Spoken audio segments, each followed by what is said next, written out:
And I'd now like to introduce Caroline Sarojini Hart from the University of Sheffield.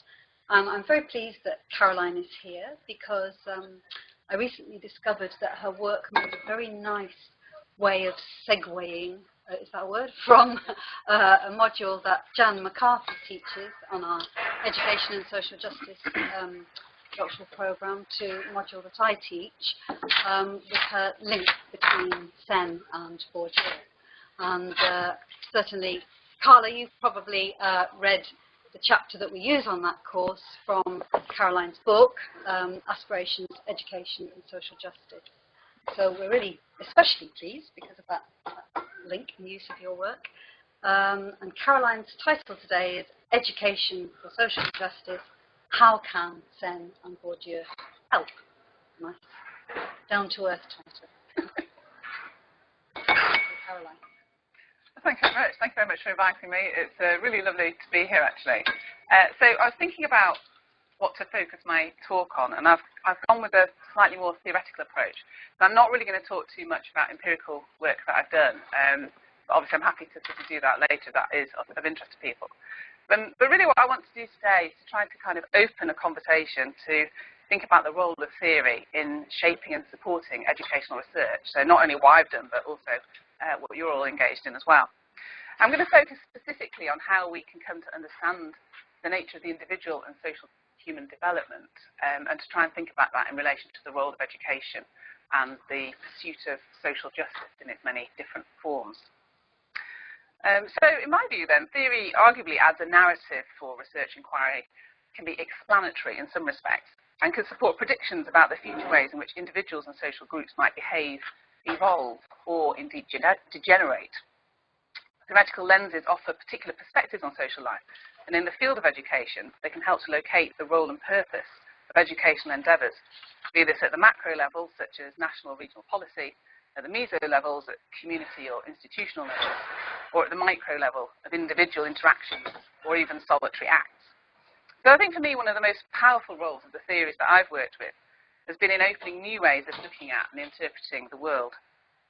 In my own work, I've drawn in particular upon the concepts and theoretical perspectives of economist and philosopher Amartya Sen and the sociologist Pierre Bourdieu. I've used their thinking to frame and inform my work substantively, methodologically, and analytically.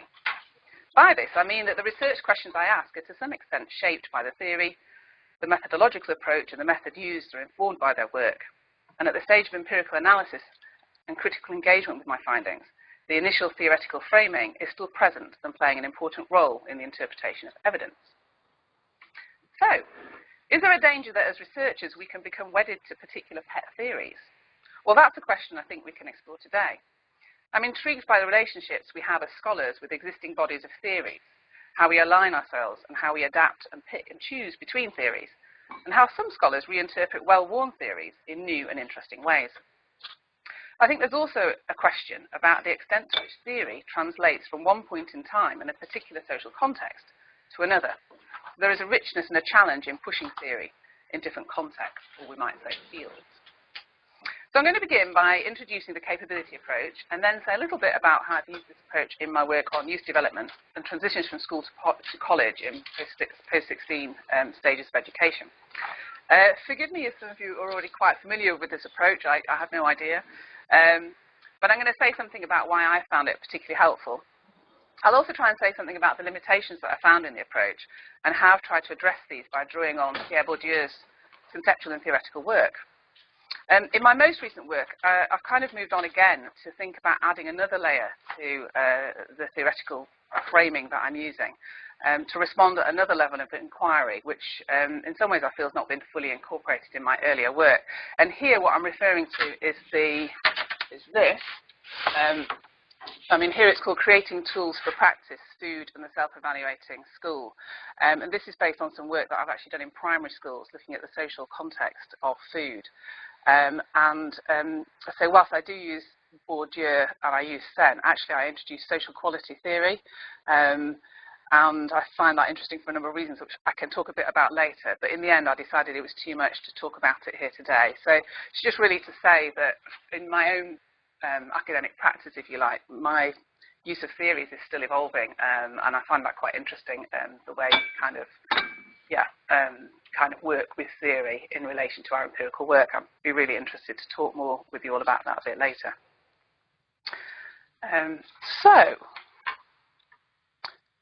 As I said, I'm going to start with a bit on the capability approach. So this approach was introduced in the late 1970s, early 80s by economist and philosopher Amartya. It's also very strongly associated with the work of philosopher Martha Nussbaum, and there are now many other scholars that are engaging in this area. It was initially introduced to kind of shift away from economic resource-based evaluations of human well-being and advantage, both at a kind of a national level and also at a more individual level as well.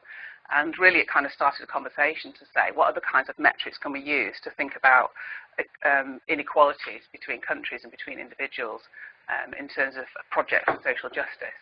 And ultimately that led to the development of the Human Development Index, which looks at metrics of health and education alongside economic kind of GDP and per capita wealth to make judgments about how well individuals and countries are doing. It's really been over the last, I'd say, 15 years maximum, but 10 to 15 years, that the capability approach has started to be put into practice in relation to education specifically, and in other areas beyond the more general kind of welfare economics arena. These are just some of the books that, if you're interested, these are some of the key kind of seminal works, if you like. So we've got Amartya Sen, Inequality Re-examined, published in 1992. This was a very, very crucial book because in it, Sen asked what I believe to be one of the most important questions that's framed my work, which is inequality of what? So we talk about inequality a lot, and we talk about injustice in relation to inequality. But what Sen argues is, kind of equality in one area generally means inequality somewhere else. So there's always going to be some kind of a trade-off.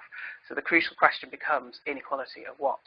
Then the second book there, Development as Freedom. Central to Sen's work is this notion of freedom at the individual level. And what he argues is it's not just what we do that matters, but it's actually the freedoms that we have to make choices about what we do and how we spend our lives. I'll say more as we go on. The other two books are by Nussbaum, so Not for Profit, came out, I think, around about 2010.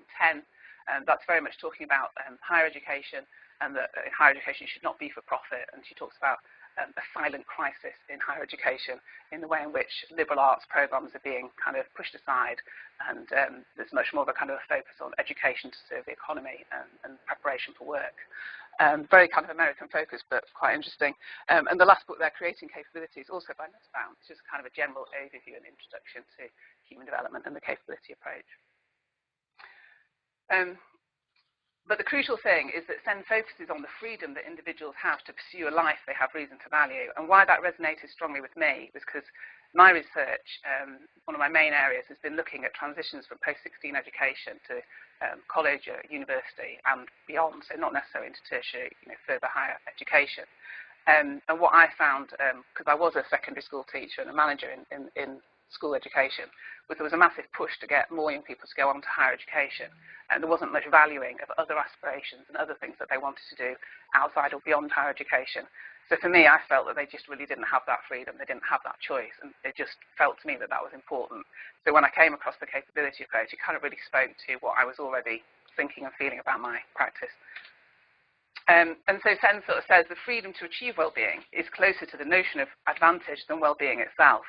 And I'll come back to this later in terms of thinking about what is the space of evaluation that we look at when we're trying to think of advantage and kind of trying to improve things for people's flourishing. So just to sort of say then, there's this vocabulary that comes in with the capability approach, and that there's quite a lot of different terms that are used. I'm just going to focus on a couple. Capabilities is a term that's used to talk about the real opportunities that individuals have to do and be things that they have reason to value. So this is not just about something that's enshrined in law or that's given as a right to free speech. It's actually whether that person can do it in the social context that they're in, with the personal skills, the culture that they inhabit, and so on. And so Sen sort of suggests then for the human capabilities can fulfill these three different functions. So they're relevant to the well-being and freedom of people in terms of their own selves as individuals. They can also have an influence on economic production, as well as influencing social change.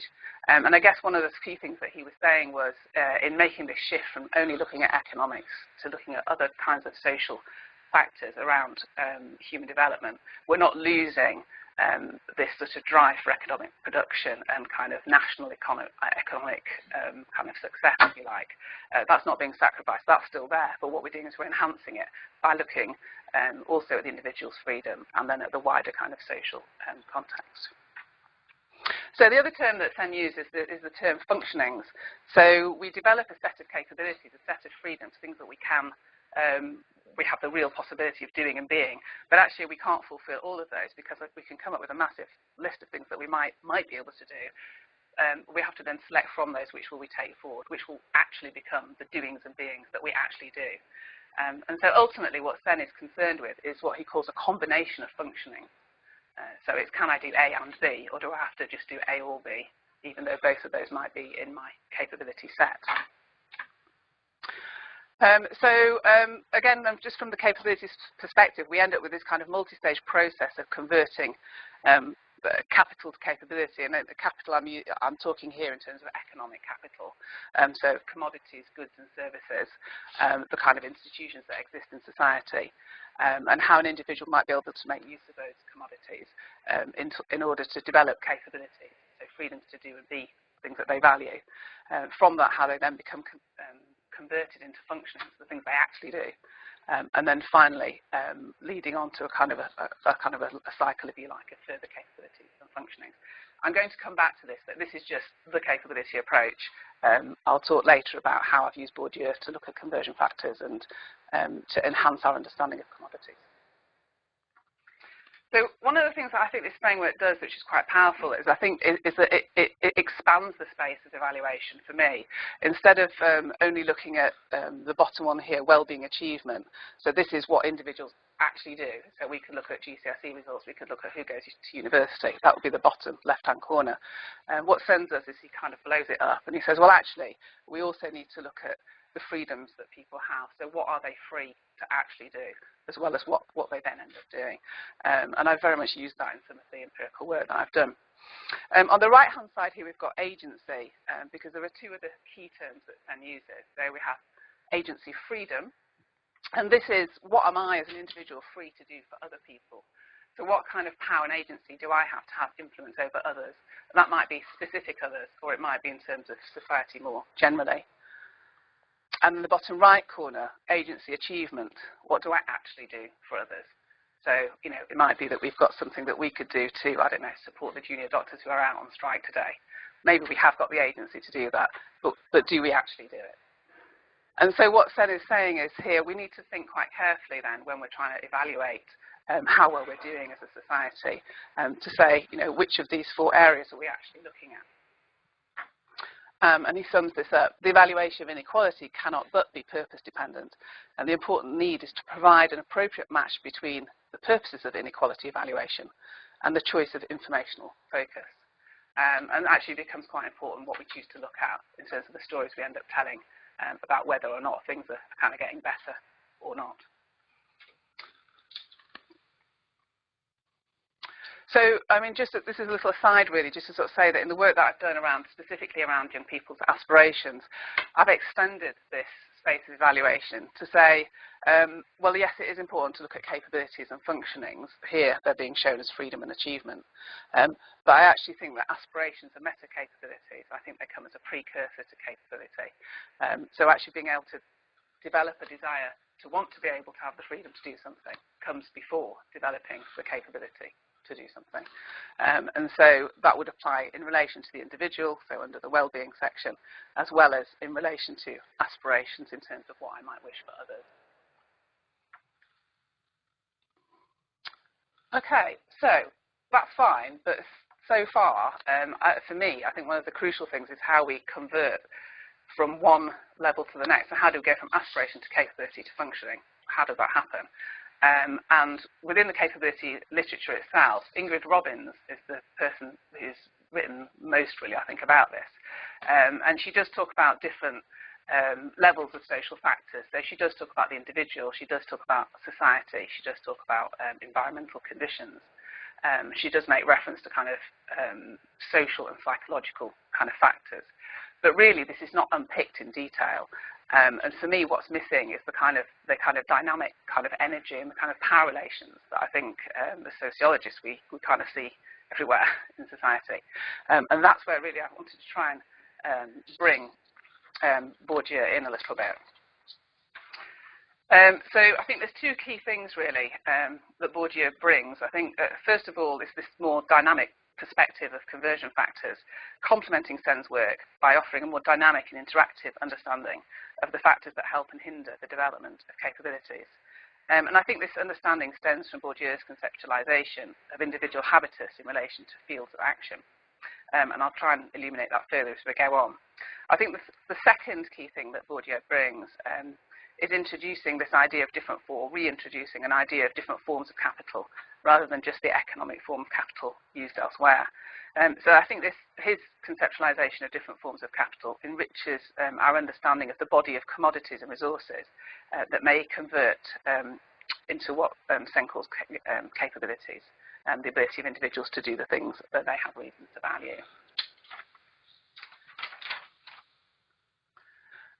So I know for a lot of you this is very familiar territory in terms of talking about some of Sen's key concepts around habitus, capital and field, but what I'm going to try and do is say a little bit about how I feel this helps us with building on the Senian kind of framework. So in terms of habitus then, Bourdieu draws attention to the way that an individual is related to the cultural and familial roots from which they grow. And he sort of says that this may, quote, operate below the level of calculation and consciousness, unquote, and that, quote, conditions of existence, unquote, influence the formation of the habitus, which is manifested in the agent's taste, practices, and works, thus constituting a particular lifestyle. And I think this idea of lifestyle is quite important when we're thinking about, in the area where I've been researching, young people moving on from post-16 education into whatever they kind of go and do next, particularly in relation to moving on into higher education. Because in higher education we talk a lot about student experience, and this seems to count for a great deal in terms of accountability and how we assess how well we're doing as a higher education institution. And I think that lifestyle and experience, there's somewhere that we could go in terms of talking about the conceptualization there of what we mean by experience and what we mean by lifestyle. But drawing on Bourdieu, I think we can start to understand more about the fact that actually students are not a homogenous mass, not all undergraduates are kind of going into the same institution and having the same student experience. So despite the fact that our statistics might tell us that 91% of students had a great student experience, really this is not telling us a great deal about their lifestyle in Bourdieuian terms and the way in which their habitus is kind of playing into their engagement with the field in that sort of way. Okay, so we've mentioned a little bit already about the forms of capital and the fact that there are, Bourdieu is trying to give us this kind of expanded view. And what he says is, quote, "It is in fact impossible to account for the structure and functioning of the social world unless one reintroduces capital in all its forms and not solely in the one form recognised by economic theory." That's Bourdieu, 1986. I think it's quite interesting because there's a resonance here with Sen's work where in welfare economics, in a way, he was having a similar argument. He was saying we shouldn't just look at economic means of evaluating how well we're doing. We need to kind of look beyond that. There are other things that are important. So I find that quite a nice parallel, really. So Bourdieu was arguing that an individual's social position is influenced not only by economic capital, but also by other forms of capital, including social, cultural, and symbolic capital. Manifested in various different ways. And in terms of the cultural capital, it's existing in different forms, in the embodied state, in the objectified state, and in the institutionalized state. And again, I think in relation to higher education, that's quite an important one, really, in terms of the individual student and how they encounter the field and how they actually play out themselves, their identities in that way. The idea of cultural capital is particularly relevant to rethinking the position of young people from different backgrounds regarding their perspectives on higher education. And just to sort of say as well that Bourdieu also drew this distinction between acquired and inherited capital and remarks, quote, "The possessors of strong educational capital who've also inherited strong cultural capital enjoy a dual title to cultural nobility, the self-assurance of legitimate membership, and the ease given by familiarity, unquote. And again, we can sort of start to see with students engaging in higher education coming from different backgrounds, different cultural and community experiences, how that might play out. So I think Bourdieu helps us to try to consider individuals' agency and freedom beyond the metrics of class, wealth, and educational achievement, and trying to think about this in more nuanced ways. And then the third concept, really, that I just to sort of mention here, again from Bourdieu, is just to turn to the concept of a field. So this concept comes from the French le champ, which has been used to describe an area of land or a battlefield, a field of knowledge. Bourdieu identified his concept of fields in part as a configuration of social relations. It's a competitive space. He talks about the idea of a game, about people learning their roles and how they play those out. But importantly, he acknowledges that actually just being in a field doesn't make you the same as everyone else. That there's always a juxtapositioning of power, a jostling for hierarchies and who is privileged and who have agency, to what degree. And I think this is very, very helpful in terms of thinking about the way that individuals might be developing their capabilities and making choices about the kinds of combinations of functioning they will then go on to produce. Again, importantly, the concept of field is dynamic, so it's not static, it's something that's changing. I think this is something that's under-acknowledged in the capability literature in terms of thinking about what that social context looks like. You know, Bourdieu proposed that there are as many fields of preferences as there are fields of stylistic possibles. The total field of these fields offers well-nigh inexhaustible possibilities for the pursuit of distinction. So thinking about the range of institutions, courses, places and spaces of higher education, Bourdieu's description of the field highlights the distinctions to be made and the possibility that individuals select particular features of higher education institutions in order to reflect their tastes and preferences, or not, depending on the cultural capital that affords them the knowledge and insight of the particular field in order to make such choices. So I think it would be easy to make assumptions about how it is that people come to make certain judgments about where they go and what they study, but actually Bourdieu helps us to unpack that a little bit more critically. So just sort of coming back to the framework for evaluation from Sen that I outlined earlier, that's still there in the middle, that hasn't changed. But what I'm just highlighting here is these conversion factors around the side. And this is where I think Bourdieu can be really helpful in trying to give this sort of kind of a dynamic understanding of what is happening within this sort of conversion set of processes in relation to the habitus, in the relation to the different roles of the different forms of capital. And in the relation to this, the dynamism within the field. So here, this is just trying to show then, we've already talked about this commodities, capital functioning and further capabilities and functionings, but what I've added on, just underlined there, is and forms of capital. So again, I think this is somewhere important where Bourdieu can add an enriched understanding of what are the resources that an individual might be drawing on in order to develop their capabilities. And just for ease, I didn't put aspirations in there, but I could have put it in after the orange arrow. So that this is something important that's coming at the front end. And here, again, we've got the forms of family capital. So what I just wanted to highlight here, this is not just about an individual having a set of resources, but actually some of those might be contingent on other people, and in particular on family relations. And that it can't be taken for granted that because you actually come from a wealthy family or a well-read family, that you will inherit, or that those different forms of capital will be automatically transferred. The transference is not automatic, and if you look at even different siblings within the same family, you can see that different individuals will inherit or achieve the transfer of capital to different degrees and to different extents. Just as a simple example, gender can be quite key in that. So you might find that boys are privileged in terms of whether that's schooling or other kinds of resources and opportunities to do things. It also perhaps in terms of age could be another factor, but there may be many different factors that influence whether one person in the family is able to achieve the same degree of transfer of capital. And also drawing on Leroux and Horvath, we can see that activation of capital is also important. So although we might acquire quite a nice set of resources in terms of the range of capitals that we can draw on, it doesn't mean that we're actually all able to activate those to the same degree. So having money doesn't necessarily give us the skills to know how to invest that or use that in a way that will then actually help to move us forward in terms of what we're hoping to achieve in terms of our own human flourishing.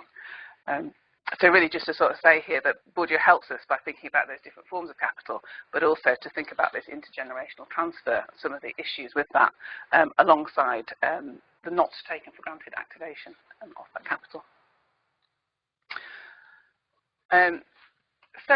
Here what I'm just trying to do is just to say, well, okay, so how can we sort of summarise some of the key things that Sen and Bourdieu are giving us? I think they're both giving us a unique vocabulary to use. They both introduce new concepts which help us to think. I mean, I say in new ways. I know that many of us might be working for these concepts for some time, but they're new in the sense that they've introduced a vocabulary to help us be able to think in certain kinds of ways. I think they can work together. I think there's a resonance around this idea of expanding our thinking about how we evaluate well-being beyond simply looking at economic factors. So Sen, on the one hand, questions the nature of equality and the evaluation of human development for social justice by thinking about what is that informational focus that we're going to look at, and how do we justify that? How do we justify looking at what someone actually does as opposed to what they're free to do, and so on. Should we actually have a kind of a plurifocal approach where we're actually looking at more than one dimension? And so in doing that, he expands the space of evaluation of human development. And key, I think, is this foregrounding of freedom alongside achievement. Bourdieu, on the other hand, offers us these different forms of capital to try to have an enriched conceptualization of the body of resources that support the development of capabilities, and importantly helps to give a more dynamic and interactive understanding of the conversion factors through this interplay of habitus, capital and field, and foregrounds this intergenerational role in human development. So to kind of come towards the end of what I was going to say here, I think that in the research that I've done, I've tried to draw attention to this interaction of habitus with social structures formed in and through the interaction with different fields. I think this has been quite important in moving on from what's previously gone on in the capability literature. I mentioned Robbins before, who looks at the environment, individual factors and social factors, but in a kind of a layered fashion, not in an interactive kind of a fashion. And so I think it helps to kind of move on and supplement this kind of early analysis in this kind of respect. I think the synthesis of Sen's capability approach with Bourdieu's concepts has really helped me to lead to what I call the Sen-Bourdieu Analytical Framework, which is really what I've tried to describe here. Through doing that, I think it's allowed some new connections to be made between the concepts of commodities, capital and capabilities in those flow diagrams that I've shown. And for me, that kind of theoretical synergy has kind of enabled me really to ask some new questions about aspirations. And so I see aspirations in different ways. There's the kind of the capability to aspire, and then there's the actual functioning of aspiring alongside aspirations in themselves. And I think that kind of enriched view of aspiration is something that has relevance for thinking about future education policy.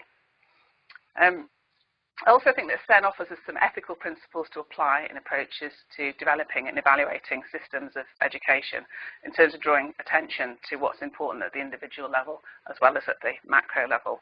I think Bourdieu's sociological concepts provide an ideal partner to these organising principles by offering tools for an in-depth analysis and understanding of the social context in which education takes place. Bourdieu's logic of practice offers valuable insights into the very physical movement of young people between family and education-orientated fields. The game is played out quite visibly through these transitory movements of students to and from their home and formulate places of learning. Bourdieu's concept of habitus opens a door of perception into the less visible world of agents' minds and decision-making processes. On the other hand, Sen goes to some lengths to highlight the way in which individual freedoms impact on the possibilities for just social institutions and structures, as well as vice versa. his position implies that rather than attempting to produce a perfect institutional structure, which might be an infinite task, it's more fruitful to focus on the lives people are actually living and to use this as a focus for reducing inequality. So that's more or less what I want to kind of say for now, but it's for me, as I said at the beginning, what I find really interesting is the way that we use theory to try to kind of frame our research and how we kind of plan our work and analyse it and so on, or at least I do. I'm really interested to hear your thoughts on that, really, as well. So, as I said at the beginning, I was trying to open a conversation rather than just sort of tell it how it is. So I hope we can have some good discussion now to follow. Thank you very much. Thanks, Caroline.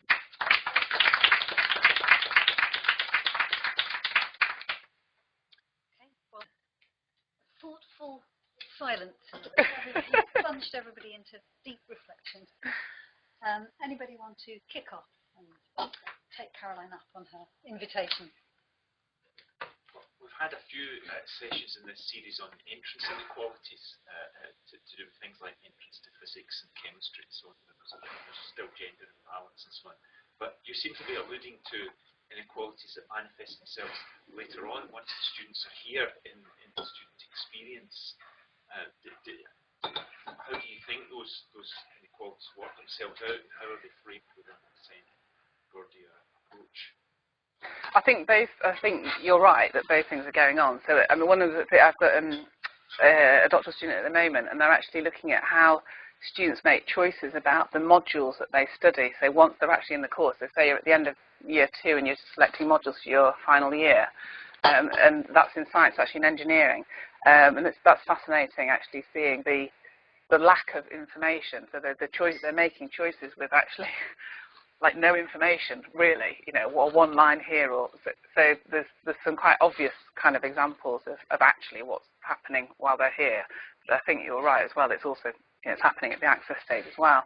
So I mean, from Sen's point of view, it's taking this idea of capability, so the freedom to be able to do things that you have reason to value. So that might be in your head.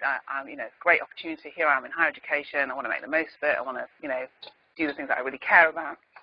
And actually, if you can't find out what the opportunities are within the institution to be able to do that, then it's not going to happen, is it? And you wouldn't necessarily know that it wasn't happening, because you might think that you only have a choice of A or B within your department, and you might have no idea that you can actually choose any of those other modules that are out there, for example. So you might not even know what you're missing in terms of your freedom. So just if I can have just one follow up on that, we use a lot of, when students come in, we use a lot of things, tests taken from psychology, like learning styles, questionnaires and so on, to establish how the students learn best. Is there an equivalent for social capital and other kinds of things? Would it be possible to devise some means of telling which students are actually rich in the social, economic, political and cultural capital, and which are relatively impoverished? Yeah, well, I don't know specifically about the answer to that question, but one thing I haven't really talked about here is operationalising the capability approach for empirical work. And that has been one of the criticisms of the approach, and I think it remains one of the greatest challenges of the approach. And I've spent over a decade working with colleagues around the world on exactly that, how do we operationalise this approach? I think when you talk about social capital, I think you're possibly in a similar realm. So with capabilities, why do people look at, why do people focus here on what people achieve and not on freedom? Well, one of the reasons is because this is really hard to look at. How are we going to measure freedom? How are we actually going to capture that empirically? It's really hard to do. So often what ends up happening is we either just look here, even with a capability perspective, and we then argue that this is a proxy for freedom, which it's not, it's an inadequate proxy. Or we try and come up with some dimensions to try and capture that freedom. So I guess in relation to social capital, you could do something similar, but it would always probably be somewhat crude.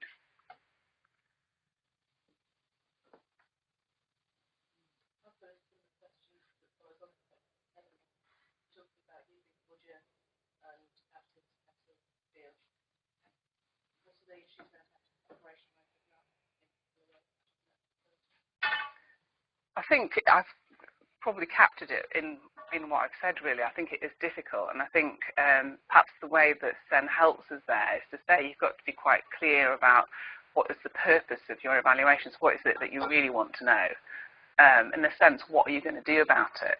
So, you know, do we feel that we can influence habitus? And there's a whole other conversation there. We can talk about institutional habitus as well, and kind of being able to be more reflexive about our institutional habitus. Assuming we go along with the idea of that concept, I do think we can talk about such a thing as an institutional habitus, or it may even be within institution, even more down at the course level, or so on. So I think there's, again, probably two aspects to that. One is the kind of what are we doing within the institution to kind of externalise our dispositions and preferences and tastes, if you like, for certain kinds of students, certain kinds of courses, informed by our values, by our dispositions. So maybe we can start with becoming more aware of that, as well as I think an important role of higher education is to help the students that we have to have opportunities to be able to reflect on their histories, on, you know, the kind of who they are questions. Yeah, but I'm not sure we can come up with an easy tick list. It'd be great if we could. Paul had a question, and then Paul. One of the challenges you set us at the beginning for this discussion was to think about, you know, how we choose theory, the issue of pet theories, and so on. And it's something, you know, that's really interesting, I think, and something I thought students struggle with a bit. And you gave a really good example of what you saw in the school experience in terms of students being one thing being valued, going to university, etc. And I think you've given us a really nice example of sort of taking a theory and interrogating it and so on. But for me, the trouble is, and I'm speaking about myself here to some extent, it's really hard to do that. And once you have got a pet theory, it seems to apply to everything. You see everything through that lens, and you really have to struggle to do what you've done, which is to sort of, as I read it, see the stress on agency in Sen and to try to moderate that with Bourdieu. Anything to add to help in that? Yeah, I think I was really quite fortunate in a way in some of the people that I've been able to engage with over the years, and the criticality that people have brought, and particularly people from out. This is why it's really important to talk to people who don't use the capability program, don't use Bourdieu, and talk to other people who sort of go, oh, you know, and they are somewhat critical. I think the other thing that's interesting about the way the capability literature itself has evolved is that there are many divergences within it, right? So we now talk about capabilities approach or capability approaches, and particularly, for example, with Sen and Nussbaum, and I haven't even gone down that road, but Nussbaum has some very significant differences to Sen, although they agree on many points. So, for example, she would talk about a list of fundamental central human capabilities that she thinks everybody should have, and she thinks we should hold all states to account in providing for the kind of their people. Sen doesn't go down that line, and so I think there's been some really good critical internal tension and disagreement within the approach. I don't know how you probably do find that within other theories, but I think that's been helpful. And then I've also had people just literally sit and say point blank, you can't put Sen and Bourdieu together. It's literally something you can't do it. So that kind of keeps you on the edge, you know, it keeps you trying to think critically. Yeah, this notion of aspiration to me is really interesting, but I guess, you know, the question I end up with in listening to you talk is actually, I think it's sort of a different dimension to freedom and achievement, because actually the question of the difference between the freedom to aspire and what people actually need in order to be able to aspire, I think is a really, really interesting one. And actually that question, you know, because there's so much rhetoric about raising aspiration, and as if it simply operates at the level of discourse, and you can change the way that people see the world in some way by motivating them and making them feel valued, then somehow their aspirations will transform them. Actually framing a question around what are the resources that people need in order to actually aspire, I think is a brilliant question, and it reminds me of a recent doctoral thesis in South Africa where the student used the notion of minimum resource threshold. So the idea of so within South African higher education, there's huge inequalities, and there's plenty of students who have literally nowhere to live and are struggling through each day while engaging in higher education. So the question of actually to be a student and to be a functioning student, what actually do you need? And to me, there's a link there, and there's some powerful questions to ask back to the sort of easy, well, if you have high expectations of yourself and if you have high aspirations, that surely you'll achieve. So, thank you. I just think it's really interesting to think around, those ideas. Yeah, I chose not to say too much about aspirations today, but I guess just a couple of things really is one that I immediately problematise this idea of the hierarchy of aspirations, that some might be lower or higher than others, and this kind of narrowing to education and career-based aspirations, when actually we have aspirations at all aspects of life, and they sort of change over time. They may be concurrent, they may be conflicting, they may be guided by others, they may be independent. There's kind of a lot of different things we could say about just simply the nature of aspirations themselves, and then how we then might develop them. Some of the stuff I've written on has been about how do aspirations matter? So are they important? So like, people might say, I want to be famous, I want to win the lottery. They say these things. Does it matter? Is it important that we have aspirations? And I've argued that I think it is. But I think that then brings another question, which is about feasibility, which Sen also touches on as well. So how do we assess feasibility of aspiration? And one of the things that I've observed in education, myself as being a practitioner in education, but also through policy, is there are a lot of judgments made by other people about individuals' aspirations. So we think about a young person who aspires to do something.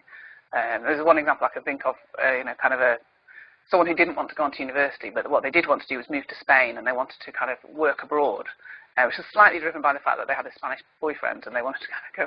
But anyway, the point was that actually it was a meaningful aspiration to them. There was lots of good reasons to do it, and they were completely kind of sort of put back down in their place as to how that was a very lowly aspiration versus the kind of going to university, and that it wasn't possible. They wouldn't be able to do it because they didn't speak Spanish and this, that, and the other. And so I think the question of feasibility around aspiration is an important. Also maybe sustainability. Absolutely. I think it's not really, for me, it wouldn't be so much whether it's feasible, it's actually whether that's going to allow you to have a sustainable, flourishing life. And actually that means all kinds of things that are actually seen as good aspirations might not be, because they're not sustainable in terms of other people on the planet.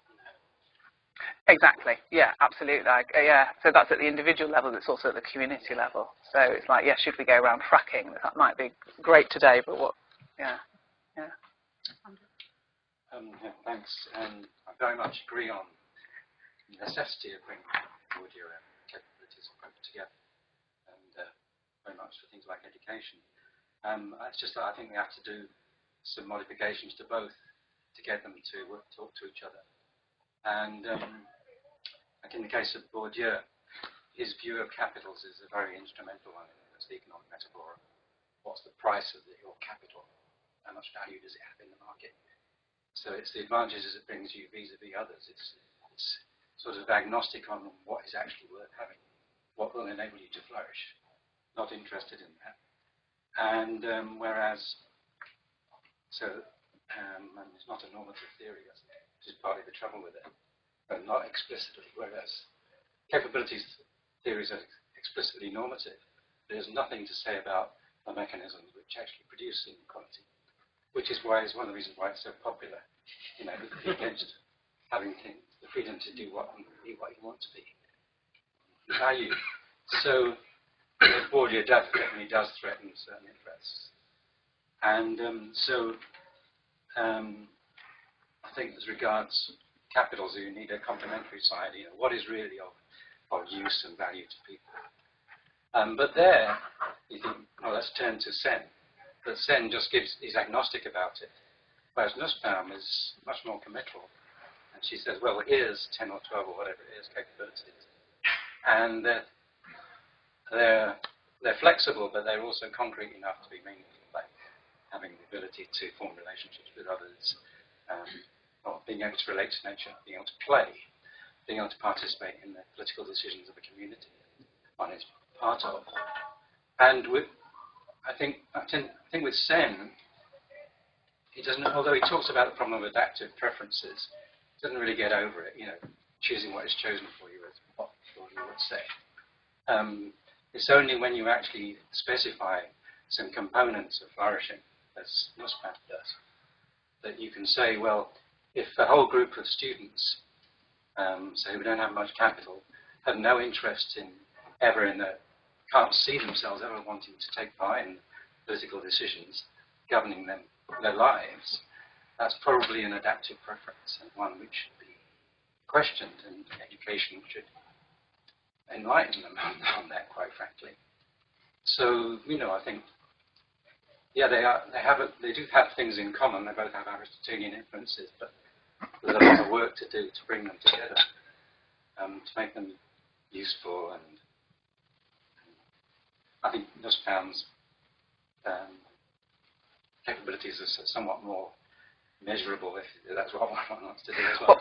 Well, I think you hit the nail on the head. I think it is more measurable, but I think it is problematic as well. I mean, there are other people that have come up with lists as well, like Lorella Terzi, Sabina Alkaya, Robbins has come up with a procedural approach for how we should come up with lists. And there's definitely a widespread kind of recognition in the value of having what we might call context-specific lists. I mean, Nussbaum's is more generic. It's more kind of a one list for everything. And yeah, I think there's something in it. I think I've gone down a slightly different line, and I think partly that's because I guess I can't get past. Well, one of the things that Sen talks about is democratic processes of deliberation. So that if we were going to come up with a list for a specific context, the people in this room, for example, that we would all participate in the process of deliberating around what we felt those important capabilities might be for us to have as individuals or as a group. And with Nussbaum, I think there's always a slight, and other people who've come up with lists, there's this sort of slight issue about whether those processes of democratic deliberation have actually been followed through. But I've gone down a slightly different line, which is where I've started to work with social quality theory, which is there's a relationship to what Nussbaum's doing at the individual level, at the social level. So rather than saying, let's not decide what's important, it's kind of saying, well, let's decide that some things are important. So within social quality theory, cohesion within the community is seen as important. So this idea of cohesion, the ability to participate in a meaningful way in your community is seen as important. Social and economic security is important, and inclusion, so inclusive society. And that actually came out of work across in Europe, looking at social quality amongst in ageing populations, among elderly people. But what I've done is I've sort of taken that and I've applied it in the food work that I've done, in a way to have something more tangible. Just think about the capabilities in relation to it. So I kind of get what you're saying, and it's not straightforward at all. Yeah. Thanks. I'd like to look at. I haven't seen social quality theory. Yeah. A quick question then about social quality theory, which is new to me. I mean, can you tell us more about who writes that? So Alan Walker, I don't know if you know Alan Walker. He's actually at Sheffield in sociological studies, and Des Gasper, who's at the Institute of Social Studies in The Hague. Two of the main people. There's the what's it called now? The European. The European something on social quality. I can't think what the acronym is for it now. But that came out of work specifically to look around ageing populations and how we can think about quality of life as well as quantity of life, so not just how long you live, but actually what's the quality of that life, and thinking about metrics of quality. So that's where it really came from. And those were the sort of four main dimensions, if you like, that they were thinking about. So cohesion, inclusion, participation, and then socioeconomic security. Broadly speaking, I mean, I've kind of, if you like, summarised that for the purpose of just to get it across. So in the food work here, I was looking at the social context of food in primary school. So I was trying to sort of shift beyond what kids putting into their bodies, just from a nutritional point of view, and to look at the social quality of the experience of food practices in schools. So how can food across the school day contribute to building social quality? So building kind of cohesive, participatory, inclusive school communities.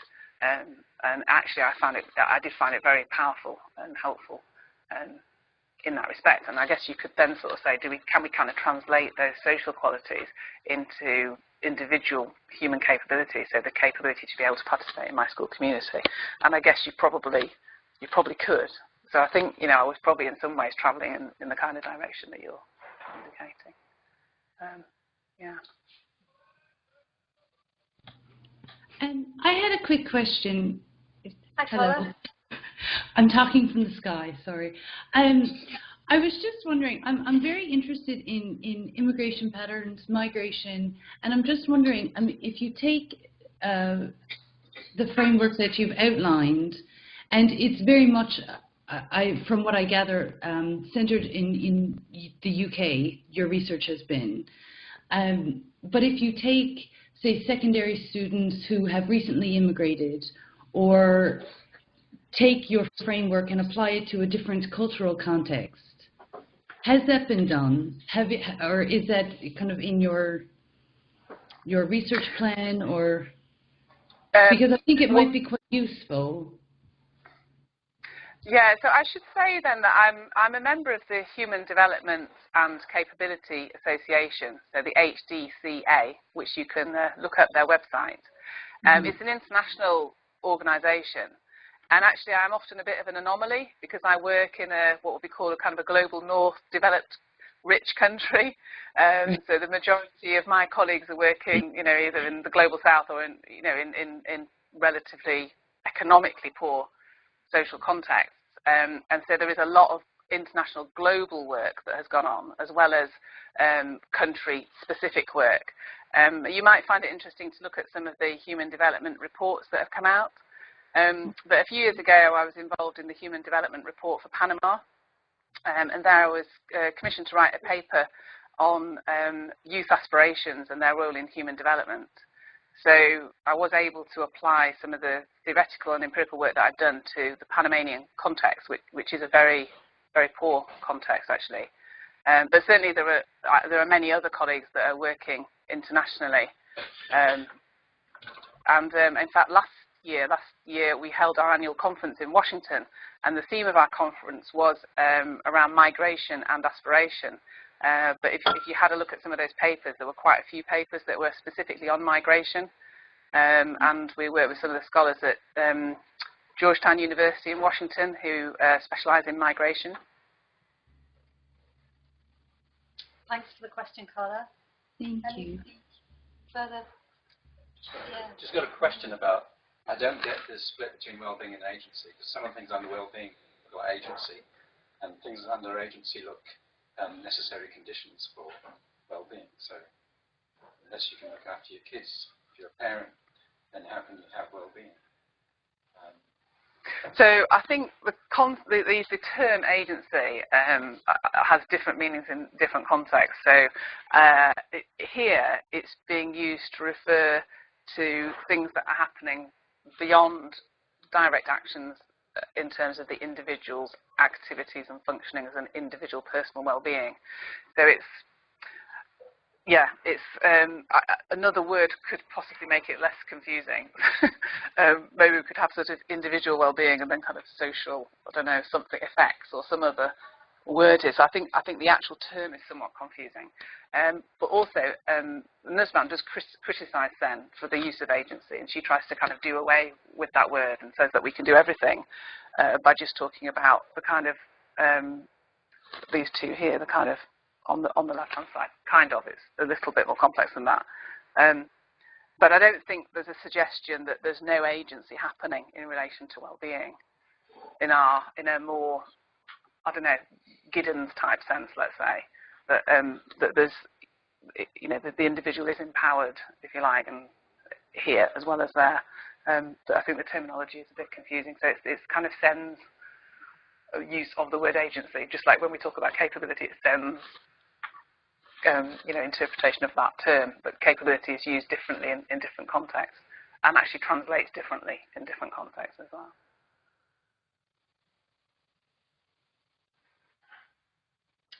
Other thoughts or questions?